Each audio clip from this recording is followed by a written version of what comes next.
We're live. We're here. We're live. We're alert, and we feel great. Mayhem Monday, and you know what? Today's Mayhem Monday is going to be a little different. We're going to take it from the audience because Dano forgot the cue cards. DJ and I did a little background research last night, and we are about to bring you a pretty cool Monday morning. Yes. To the HPLS podcast. Live, relevant, and high performance information, conversations, and education weekly.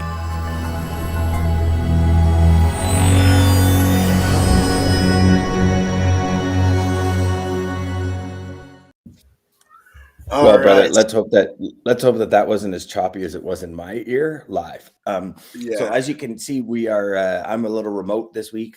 Yeah, fill us in. What's going on? How's the trip? Yeah, so my son and I are on a week-long snowmobile trip, and we are loving it. We arrived last night. It's funny because you talk about being in trucking, and I'm like, no, son, I got this. I know where we're going. It's like, okay, cool. I go, it's 346 kilometers away. So 4-hour drive ends up being a 6-hour drive because I typed in the wrong place. Right. So it's like he's making fun of me the whole way up because he's like, yeah, great, Dad, you're in transport, eh? And I'm like, no, you don't understand. So anyways, I figured out what it was, but anyways, it was just one of those idiotic flukes. But no, so it was like 6 hours away. So it was a pretty long drive yesterday. Got here last night. Unloaded the sleds, the new ramp work. My first fabrication of a deck on the back of a truck lasted well over 600 kilometers.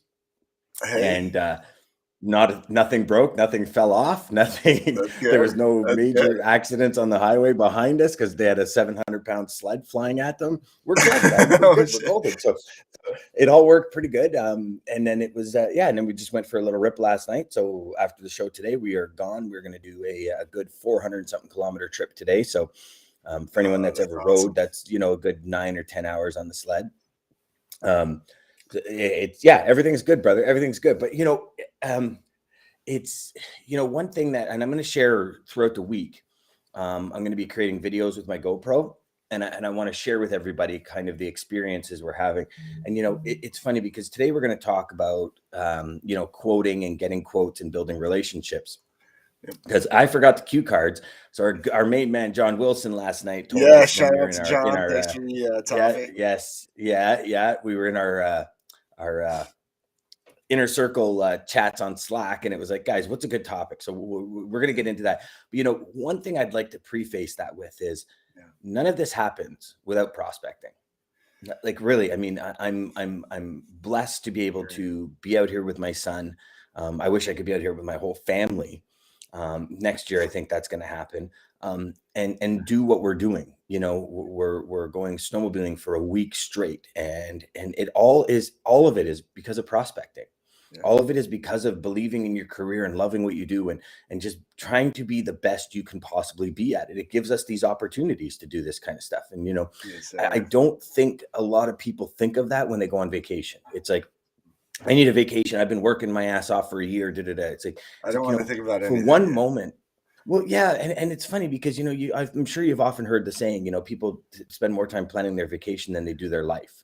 Yes. And it's unfortunately true. It's very true. But do we actually sit back and be grateful we're able to do it? Or is it expected? And that's what where my mindset is this week, DJ. It's like, I'm so grateful I'm able to do it. And not only just business. Like, we've got a new puppy at home. I'm grateful to my wife who said, go, I'll take care of the puppy. I'll do what we need to do. Like, you go with Brendan and shout out to have Christine. A good time and reconnect. Yeah, 100%.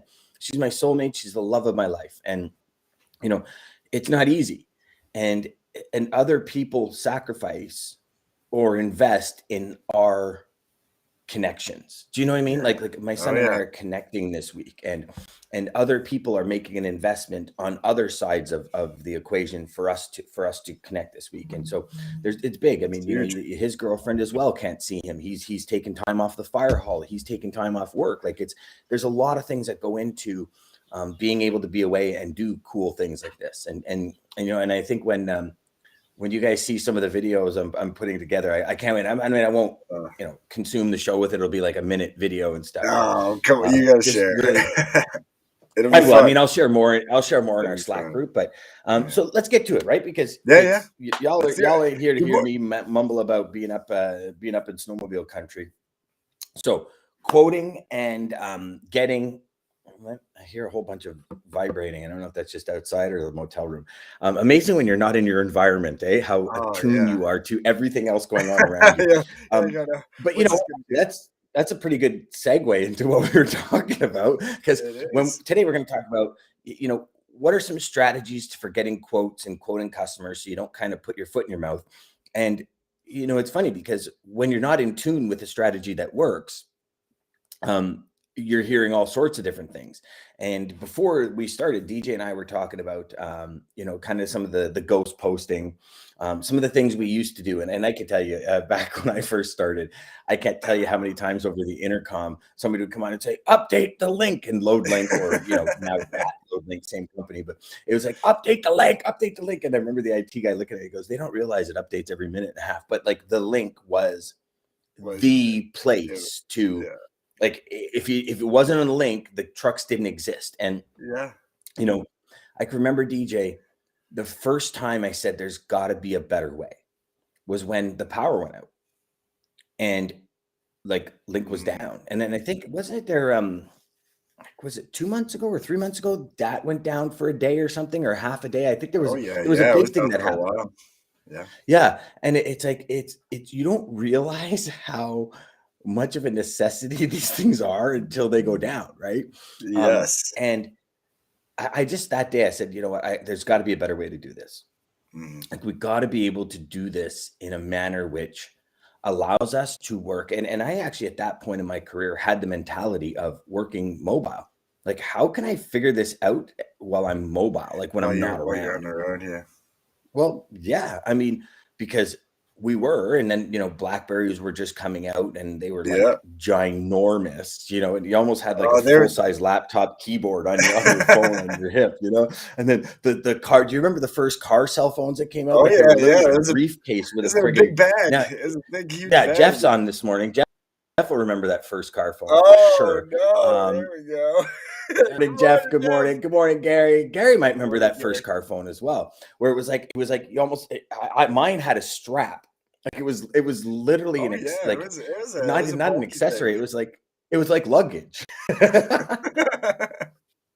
Right. But nonetheless, so DJ, share with us, what are some of your, let's walk through your timeline, because I'm really interested in hearing this.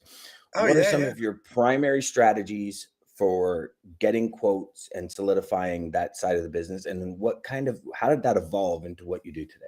Yeah, definitely. So same, and I'm sure anybody new who's watching, you're probably, if not going through the same thing, or you're maybe in the phase of wondering, where do I even start? And that's yes, ouch. Yeah, 100%, Jeff. 100%, brother. Yes. It was crazy. Gary says, ouch, had one, loved it. Yeah. And then those evolved into, you remember those big white phones with like the 7-inch antenna, that it was just the white foam, and literally Zach Morris phones. And it was like this big silver attachment where you go into your belt.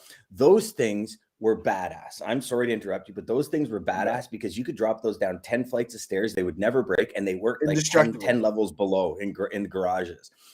These things, you sneeze on them the wrong way, the glass cracks, and you got to friggin', it costs you $200 to fix it. It's crazy. That's like the old StarTex. The old StarTex, they look like a little thing that, those things, you could pretty much, they're like indestructible. I've seen people have those for years.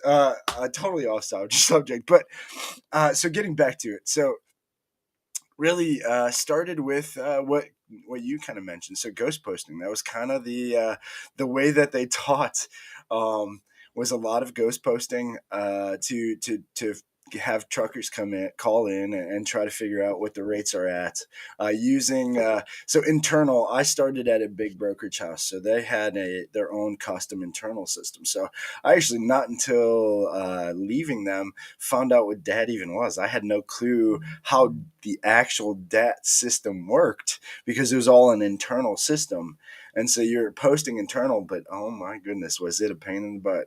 And so I, because of that, and because of the processes, it was not like that. Uh, I'm not going to mention where I came from, but hopefully they don't do it that way anyway, because it sucked. When you would post and then have to take down, you would literally have to redo everything. So it was even more of a process than you could even think. Right than using just regular DAT. I had no clue how to use regular DAT until I started at a different brokerage, and so they're like, "Oh, you got to post a DAT? What are you talking about?" So it was a process, and it was long. And so I'm like, this does not work. There's got to be a better way, kind of like you. And really, I just went to the carriers that I had built a relationship with first. So whoever I really clicked with and was using a lot of was using consistently, went that direction. And then I was like, hold on, this is a great idea. Let me go into our system, because it was a whole internal system, and let's just see the guys who we use all the time. And so I just went to who we use as a company all the time, not even me. And like, okay, we got a good relationship probably with these guys. So then just we took the approach of, let me make a relationship with these guys, because then they're going to give me the direction of, okay, well, they might be able to help me. They're going to be able to give me some better idea of rates or where to really be at. So it's good for them and good for me and good for everybody. And then the biggest thing was, okay, well, what else? Maybe they need loads somewhere, and maybe I could start attacking where they need help. And then I was like, hold on, this is all really working. Okay, let me start with the truckers. And that really was like, okay, that's a great idea. Let me start there. So but really started with the ghost posting. It was check that, check rate view on that, check truck stop, check the internal system. We did have an internal, because of the internal system, we were able to look at what lanes we were consistently kind of paying at, which is obviously a lot of help as well. So really just took three. We'd always try to get, and I think you mentioned this, I think John even mentioned this, three rates, obviously, to try to figure out what a good, because again, we're a lane and a load and freight is only worth, I mean, just like, it's like everything else, it's sales. I mean, you have a pen and somebody needs it to sign a check for $1 million, they'll probably pay you a lot for that pen at that time. But you have a pen and they have 1 million pens, they're probably not going to pay a lot. And so it was the supply and demand that really changed all of that for me. So when I first started, it was only load link, which is the same thing as that internet truck stop, just a load board. And it was almost as if it didn't exist there, it didn't exist. I said to myself, no, there's got to be something I'm missing. So what I did is, my first strategy that I had was, as I would get rates, I had a little black book, and it was just like a 3-ring binder, small book, an address book, and essentially is what it was. And it had like A to Z or A to Z or whatever. And I would put the origin location. And then what I would do is the name of the person, I would list the states that they delivered to with the pricing, LTL truckload. I do all of that. I put and I draw a line, and I put their volume in, what days of the week they were going. And, it very quickly filled up. Because you're making, listen, I was just making sales calls. Yeah. So every sales call, back when I started, it was back calls to Canada. And the pitch was, we're like 46 to 52% on the dollar. So no matter what, I use a Canadian carrier, they're going to be cheaper than your US carriers you're using. And so almost no joke, probably 90% of the calls were like, okay, I'm interested. Because that's your pitch, right? And especially if you have, using the backhaul mentality into Canada, you have the Canadian dollar exchange on the US dollar, right? So, I was charging companies like Plusmark in Afton, Tennessee, Doug Derryberry, I was charging him like $700, and I was paying the carrier like 800 Canadian, and I was making like 42%. Because of the exchange. So literally you could go dollar for dollar and make 40 something percent. Today you're down 35, but people are more conscious of the exchange now, right? Yeah. But I started looking at it, DJ, and I said, this one day the power went out, and nothing was available. I'm like, okay, I got like 15 loads to book. I don't have time for the power to be out. And, you know, by that time we had Blackberries and all that. So it's like, I can email so I called one of my carriers and I said, listen, this is what I got. This. He says, yeah, just send it. I go, listen, the power's out at the office. Can I just send you an email? He goes, send me an email with the pickup and delivery addresses. We'll consider it an order and we'll go. And that right there was like, here we go. Here's the power of a relationship. So what I started doing is anytime I had loads in those areas, I would go to my book first.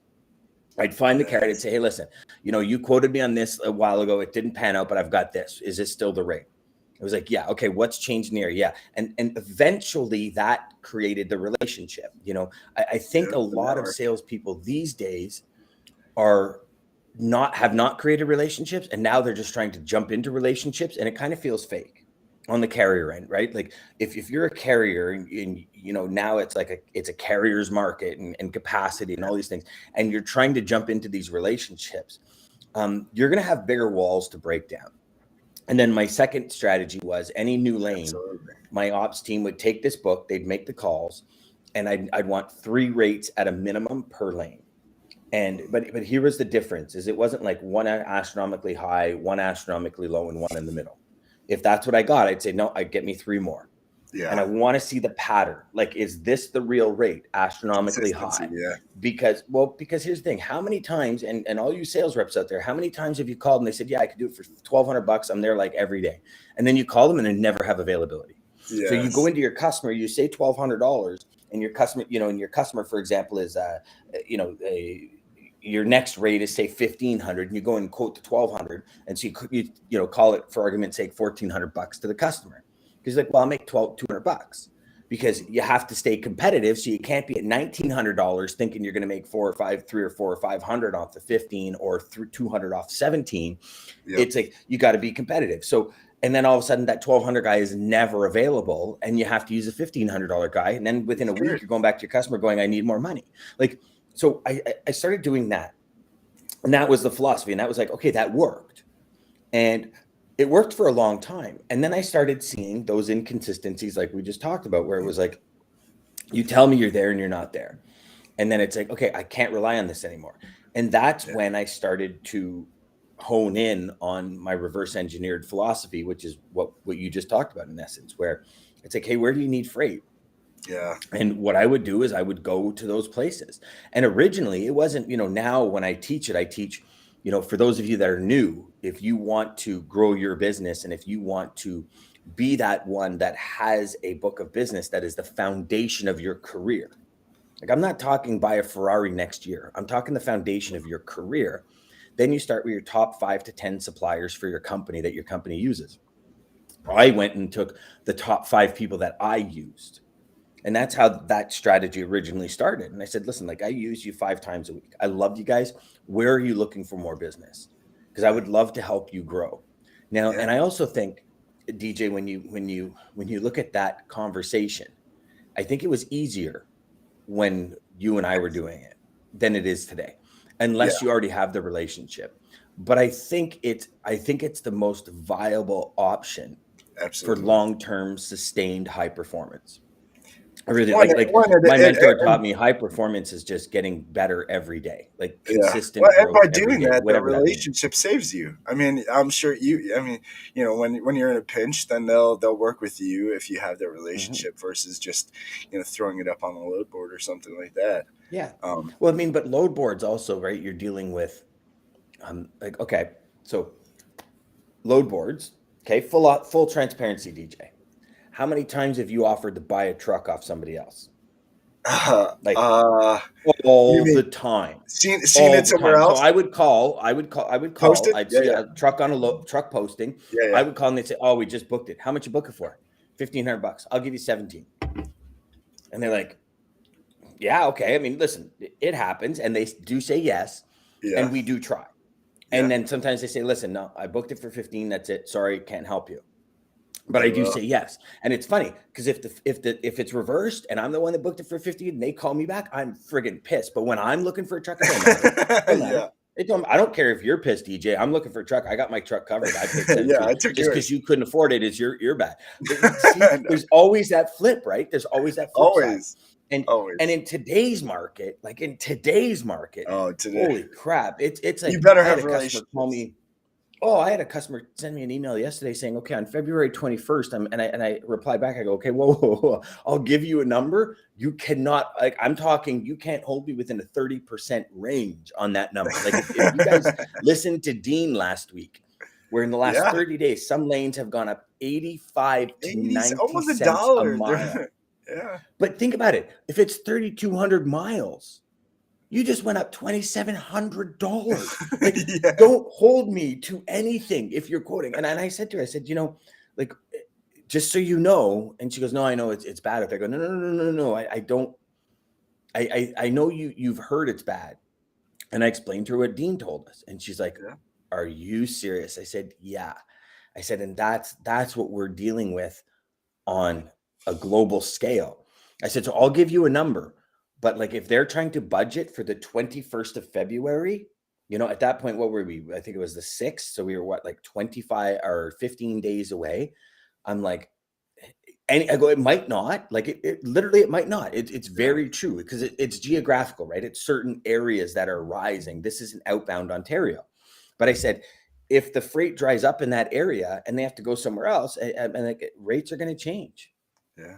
Right. Like it's Absolutely. like I think it's, even more in today's environment, talk to your suppliers, like, oh, you know what? Look at Jeff's all over it, man. Have it, just have as many needs as a shipper. Ask them how you can help them. Been doing this for decades. Yes. Yeah. Guys, what is happening out there? What's happening in this market? What have you seen? Here's what this customer has. And here's another thing for you, for all salespeople. When somebody's asking you for rates, start asking, be driver centric, right? Because right now, dwell times, drivers not having to use of facilities and all this matters more now than it ever has before. Yes. When a customer says, hey, can you get a rate for this? Say, okay, no problem. I have a few questions for you. And do yourself the favor. And again, some people are going to agree with this and some people are going to disagree. Do yourself the favor. Ask the questions. Does the driver have use of facilities? How long is the dwell time? How long is this? And you know what? There might be some shippers that they're like, I don't have time for all these questions. Okay. I don't have time to rate you. Like, and I know some of you out there, and you're smiling, DJ, because you know it, right? Like, it's like some people out there are going to go, oh my God, I can't ask that because they're what if I lose the business? You probably don't want that business in the first place if they're not willing to answer a few questions, because if they're not willing to answer those questions now, when you really need answers, are they really going to be there? Like, you're trying to, and here's where the way I look at it, DJ, and tell me if you're on that same mindset. I look at it and I say, listen, I'm trying to get you the best possible number for the service you need without causing any ripples, because I'm the new person. So if anyone's going to screw up, it's probably going to be me. So I want to go in and I want to say to my driver, okay, hey, listen, the rate's 50, I got a load here, but it's a 3-hour load time. Because the last thing I want, Mr. or Mrs. Prospect, is to send a driver in, and after half an hour, 45 minutes, the driver's freaking out on you because he's got to go, or she's got to go. It's like, why not just 8 mile the shit out of this, get ahead of everything and say, okay, listen, what's your dwell time? 3 hours. I'm going to get you a rate where the driver has to sit for 3 hours. Is it going to limit the people I can use on the load? 100%. Absolutely. But I would rather know up front, because here's the thing. For all you sales reps, it's another 3-minute conversation with the prospect, and it's maybe another 3-minute conversation with the carrier. That's 6 minutes of conversation. But the amount of phone calls you're going to have to field when the driver's there for 3 hours and everyone's bitching and complaining, and it's going back, it's going to chip hours of your day. Why would you not want to give up 6 hours to save, 114? Right? Like, it makes no sense. The small things. But It's the small things. But we don't, when we're in that moment, DJ, it's like people don't think like we that. just want it. We just, in the beginning, that was it. I'll figure it out. And you don't want to mention that because, oh no, here's another hole that I might have to plug. But don't mention that. Oh no. How long is it going to take? Oh shit. Don't mention that. No, listen, you're piling up headache after headache. Find out as much details. You have to, you really do. You have to think in everybody else's position when you're doing this. So you have to think in the carrier's position. What are they stuck with? Okay, if they're going to be sitting there for 3 hours, it's got to be worth it. I mean, that's just how it has to be. It doesn't matter, But how is it it's worth not. it, DJ? To be worth it at today's driver wages, like Yeah, to sit there for 3 hours, you literally got to charge $500-$600 exactly. for the company to make money, the Yeah. driver to make money. There's still the engine's still running, like Yep. things like The clock's running. Yeah. the clock's running, right? And not only that, how much is, you waste 3-4 hours there, and then they miss a window, which puts them in heavy traffic, which delays them for another 4 or 5 hours on the delivery end. So that's 7-8 hours. How much is one night with your family worth? Like think about this for a second, right? Like, and it's not just business, it's not just money. It's No. I'm supposed to be home on Friday night. Now I'm home on Saturday morning because this moron didn't tell me it's going to be 3 hours on the dock, or this company did not give me the correct information, or whatever the case may be. Yeah. What is that worth? Like forget about a layover and all this other shit. Like, come on, be real. Like it's you can't pay me enough to miss that time. Yes. Or your daughter's got a recital on Friday evening at the school, and based on when you're supposed to be home, and now you missed the recital. Yeah. And hey, listen, and we've all missed things because of business. Don't get me wrong. Like, I think in most business and most business people, men or women, we miss things because of business. But Of course. if we miss things because people don't do their own homework, don't do their own research, they don't do what they should do as a professional. Jeff's got a massive disclaimer here, and we might get to it because it's a really long one, but it's like, as a professional, it's you need to know as much information as you can about what you're offering somebody. Absolutely. It's the reason why asset-based suppliers used to call broker freight Cracker Jack loads, because you never know what kind of surprise you're going to get in the box. And if y'all remember Cracker Jacks, it was like caramel popcorn. They were usually great surprises. They were pretty great surprises. They were actually really great surprises. But that's what it is. Yeah. And so, I'm sorry, as a broker, you need to do better to get the information to your supplier, the one who has all sorts of stuff on the line, to help make things go easy. Don't just think of it as a commission and as a load. Now, yes. I know we're running out of time because this week we're like really on a strict half-hour policy. Yeah, we are. Because I got riding time. I got to get in here. Full transparency. It's about the ride. But DJ, so for John's answer, John, there is no simple answer. Everyone's going to do things differently. Everyone's going to have a different strategy.